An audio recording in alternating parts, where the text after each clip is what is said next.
مسلمانوں کا سیاسی مستقبل کے عنوان سے ناندیڑ میں ایک کانفرنس کا انعقاد کیا گیا۔ کانفرنس میں مختلف سیاسی و سماجی جماعتوں کے نمائندوں نے خطاب کیا، جس میں آنے والے پارلیمانی انتخابات میں مسلمانوں کو ایک مضبوط سیاسی لاہ عمل دینے کی کوشش کی گئی۔ مسلمانوں کا سیاسی مستقبل، اسی عنوان پر یہ کانفرنس رکھی گئی ہے۔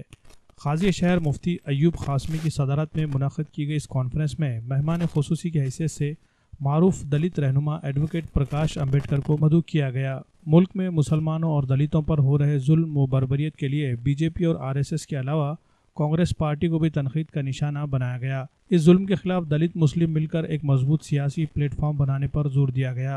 اور اس کے لیے مسلمانوں کو پیش قدمی کرنے کا مشورہ دیا گیا۔ لیکن یہی اگر مسلم سماج اور مسلم سنگھن جو ہے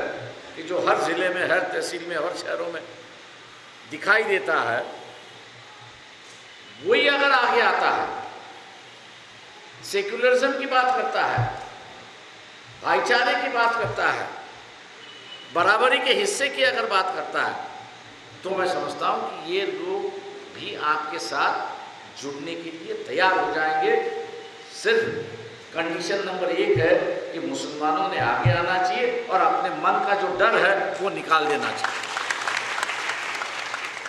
آج مسلم سیاست ہونی چاہیے، ڈیولپ ہونی چاہیے، نہیں ہونے کی وجوہات کیا ہے؟ میں دیش کی بات نہیں کرتا ہوں، میں اپنے شہر ناندیڑ کی بات کرتا ہوں۔ بتاؤ آپ، بہت افسوس ہوتا ہے مجھے، جس وقت ناندیڑ کے شہر بلدیہ کے سامنے سے گزرتا ہوں تو افسوس اس بات کا ہوتا ہے کہ جو سیکولر جماعت ہے وہ آج بھی جتنے چون کے آئے والے وہاں پر کانگریس کے جو نمائندے ہیں، آج بھی وہ گنہگار اور کرمنل مائنڈ رکھنے والے۔ کیا بزنس ہے؟ 2002 میں گودرا کانڈ ہوتا، ملک میں حکومت کانگریس کی ہوتی، گجرات میں نریندر مودی CM ہوتا۔ 2002 میں ملک کی حکومت اگر کانگریس کی، اس پیریڈ کے اندر نریندر مودی کو اگر جیل میں ڈالا جاتا، آج کا دیش کا پنت پردھان ہوتا تھا؟ نہیں۔ ارے جب جو وہ قوم جس نے کئی فسادات سہے، بوسنیا کے ظلم سہے، کئی اس قسم کے کئی مظالم ہم نے سہے، لیکن ہم اپنی انفرادیت اور اپنے اللہ کی رسی کو ہم نے چھوڑا نہیں ہے۔ یہاں پر بھی جو حالات یہاں پر ہو رہے ہیں وہ ہمیں بحیثیت مسلمان سنجیدگی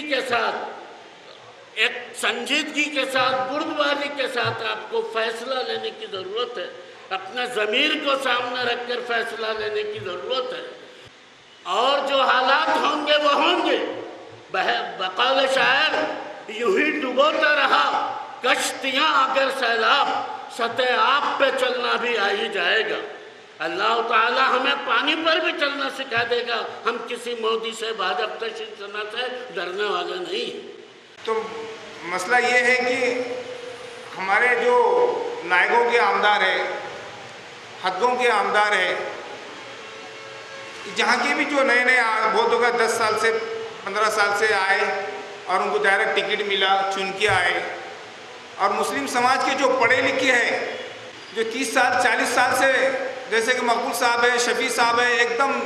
MA انگلش ہے، کوئی ہمارے BA ہے، انجینئر ہے، یہ لوگ کانگریس کے زمانے سے 30-35 سال سے ان کو دور رکھ رہے ہیں، اور جو ان پڑھ ظاہر ہے ان کو اپنا مہانگر پر سکریہ بول کے رکھتے ہیں، ان کو معلوم ہے، تو وہ ان کو معلوم ہے کہ انہوں گتے داری کرتے، اپنا دے دیے سبھاپتی، مہاپور، اپ مہاپور، چلو یہی خاموش رہتے، اور زیادہ سے زیادہ ان کی سوچ یہ رہتی کہ بھئی صاحب میں کوئی MLA دو، MLC دو، جو بھی ٹکٹ دو، اور ان کو بچے کو ان کے کاف ممبر میں دے دیے تو خوش، اٹھا کے 2-3 کروڑ کا گتے داری کا کام دے دیے خوش، مطلب سیب مانگتے اور انگور سے میں خوش ہو جاتے۔ مودی حکومت کے 4 سالہ دور اقتدار میں مسلمانوں پر گورکشا، بچہ چوری، لو جہاد اور 3 طلاق کے نام پر ہو رہے ظلم کے سبب مسلمانوں میں پائی جانے والی بے چینی کا ذکر کرتے ہوئے کہا گیا کہ ایسے پرآشوب دور میں مسلمان محض اس لیے خاموش ہے کیونکہ وہ ملک میں بدامنی پھیلانا نہیں چاہتا۔ اسی طرح مسلمانوں پر ہو رہے ظلم کے خلاف سیکولر پارٹیوں کی جانب سے بھی اختیار کی جا رہی خاموشی پر سوال اٹھائے گئے۔ روٹی چھیننے کا کام کر دیے، لیکن کس لیڈر نے اس کے خلاف